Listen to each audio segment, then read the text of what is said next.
I was looking at our listener data the other day, specifically that learner profile we talk about sometimes. The kind of person who is just hyper prepared. You know the type. They've got the spreadsheets for the vacation. They prep for a Tuesday meeting on a Friday. We are just obsessed with being ready for things. It's a control thing, I think. We find comfort in thinking we can predict what's coming. We do. But then there's this one event. It's like the only event that's 100% guaranteed to happen Hmm. to every single one of us. And we treat it like it's invisible. We don't talk about it. You're talking about the end of life. I am. And look, I get why. It's heavy. It feels morbid. But reading through the stack for today, I realized we leave this huge financial and just administrative mess for the people we love. So today we're going to tackle it. We're taking these guides on insurance, these profiles on a firm called Cooper Professionals, and this really interesting data on something called the Commander Initiative. And we're just going to try to strip away the fear. I think that's exactly the right way to frame it. This isn't really a conversation about death. It's a strategic discussion. It's about asset protection, legacy, and honestly, simple logistics. Right. So our mission is to decode the jargon. What's the difference between final expense and pre-need? Because I'll admit, I thought they were the same thing. And we're going to see how these independent businesses are using strength in numbers to help families. It's really a deep dive into the business of leaving well. The business of leaving well. I like that. So let's start with the vocabulary. I kept seeing these two terms, final expense and pre-need. They sound so interchangeable. They do, and that's a common point of confusion. But, in the industry, the mechanics are totally different. Mm-hmm. And mixing them up can actually cost your family money or flexibility. Okay, so draw the line for us. Let's start with final expense. What is that? So think of final expense, and you'll often hear it called burial insurance. It's basically a mini whole life insurance policy. Right. We're not talking huge numbers. Usually the benefit is somewhere between, say, $5,000, $25,000. Okay. And who's it for? It's typically designed for people over the age of 50. And the mechanism is what? A check. That's the key. It's a cash payout. The money goes directly to a named beneficiary, a son, a daughter, whoever you choose. So if I have a $15,000 policy, my daughter just gets a check for 15 grand. She can use it for the funeral, but she doesn't have to. Well, that's the idea, yes. But if the service only costs $10,000, she keeps the other $5,000. She can use it for leftover medical bills, legal fees. Honestly, she can use it to take time off work to grieve. The insurance company doesn't police it. That feels like a really crucial point. It's just liquidity, right, when you need it most. But I saw something in the sources about guaranteed issue. That sounds too good to be true. It sounds it, but for many of these plans, it's real. It means there's often no medical exam. If you're between, say, 45 and 90, you can probably get coverage even if your health isn't perfect. But how does that work for the insurance company? Isn't that super risky for them? It is, and that's why the premiums are a bit higher for the amount of coverage you get. But for an older person, maybe someone with some health issues, it's often the only door that's still open for coverage. It pools the risk. Got it. Okay. So that's final expense, cash, flexibility, easier to get now. Let's talk about pre-need. This one felt more structured. Structured is the perfect word. Pre-need is less about the cash and more about the contract. You're usually buying it directly through a specific funeral home. You're not just getting a policy.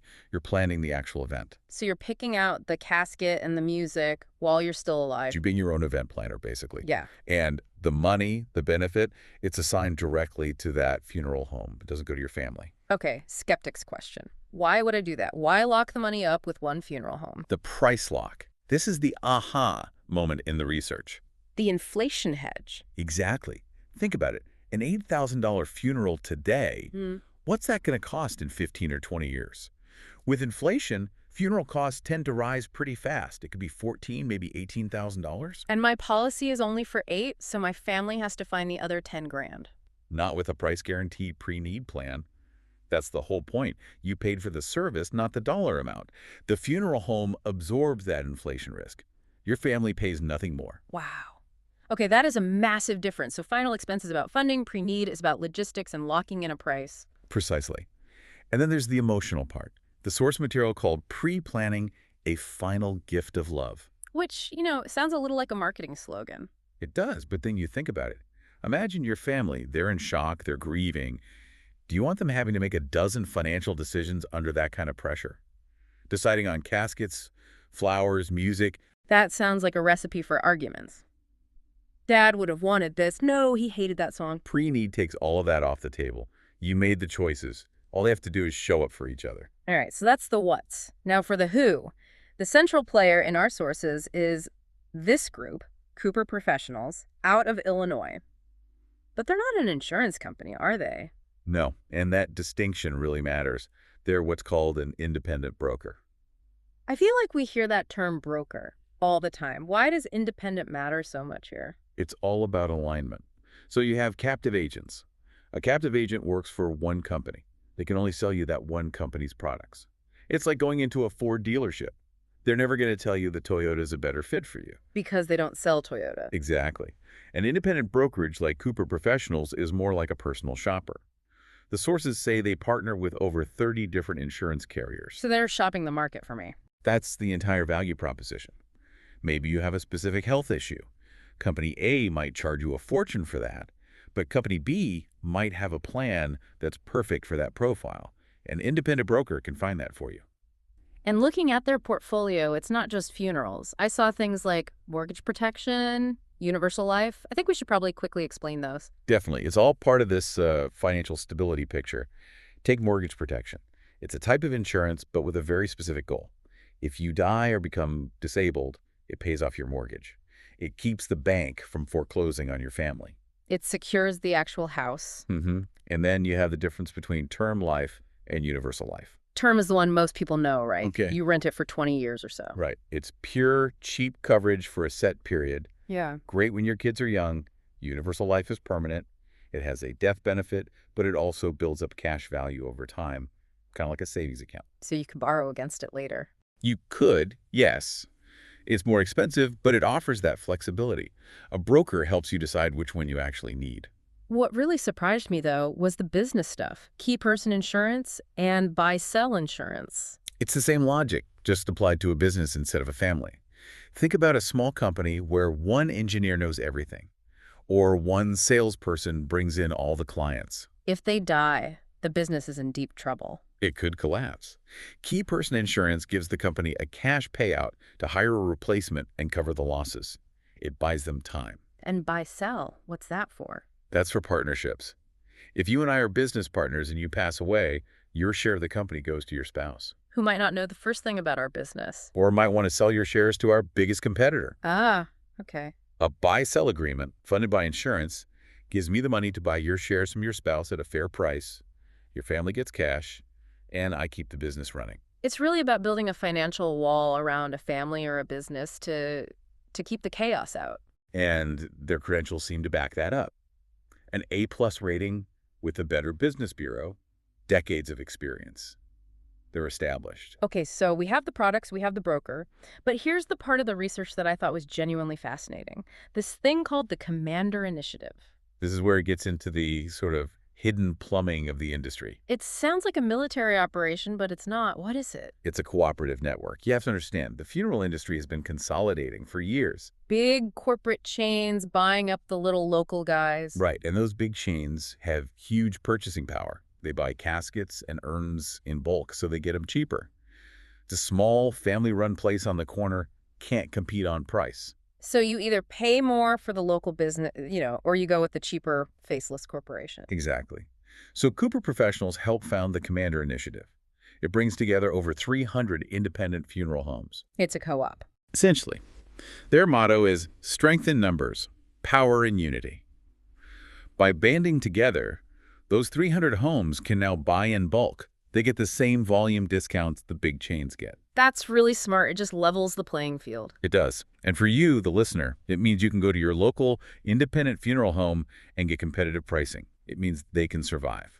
And Cooper Professionals can refer their clients into this network. It creates this whole ecosystem where the independent businesses can actually thrive. And it wasn't just about discounts, right? The sources said they share knowledge, too. Yeah, mentorship, technology. Yeah. They're helping these often very traditional businesses modernize, sharing best practices, even things like AI growth platforms. It's like a 21st century guild. That's a perfect way to put it. Okay, let's circle back to the client experience for a minute. Speed. I saw a specific claim in the Cooper materials about final expense. Claims paid within 24 hours of approval. Yeah. Why is that so important? It's a necessity. Funerals happen fast. The funeral home needs a deposit. The cemetery needs to be paid. They don't wait. And most people don't just have $12,000 sitting in a checking account. And even if they do, the deceased's accounts are often frozen.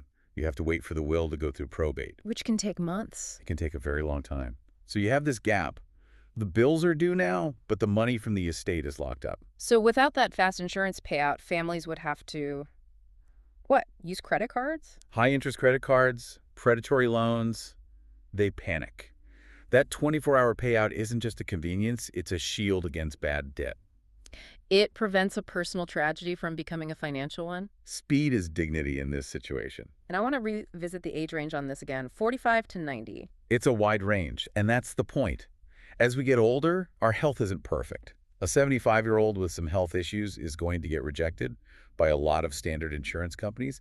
These plans are built for them. And the hassle-free part, doing it over the phone, seems like a big deal too. It's a huge barrier removed. Yeah. The last thing you want to do is drag an elderly parent to a doctor's office for a full medical exam. It makes it so much more likely that it will actually get done. There was one last thing about Cooper Professionals I found interesting. They don't just sell to us, they consult for the funeral home. Yes, it all connects. They train the staff at these independent homes. On what? Sales tactics? No, partly.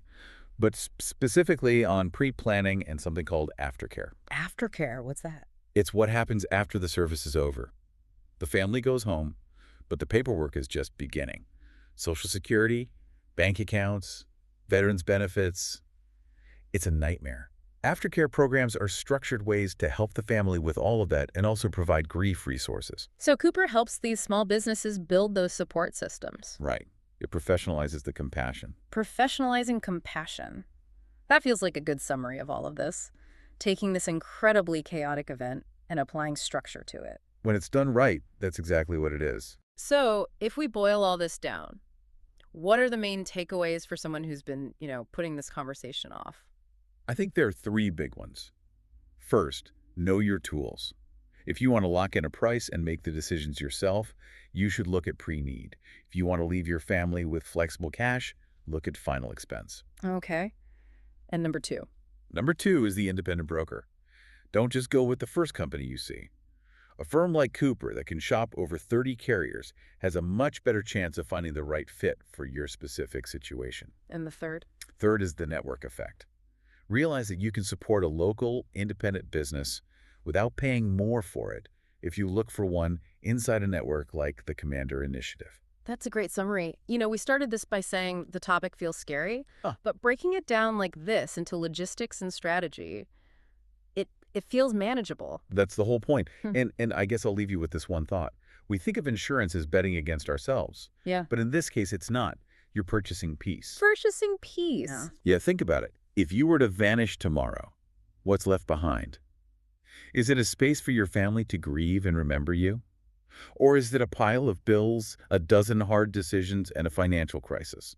That's the choice we're actually making. Wow. It's not about planning for your death. It's about showing love for the people who are staying behind. Exactly. Well, on that note, I hope this deep dive gave you some tools to be that person who knows about this stuff. Maybe tonight's the night to have that conversation. It might be awkward, but it sounds like it's worth it. Thanks for listening, and we'll see you on the next deep dive.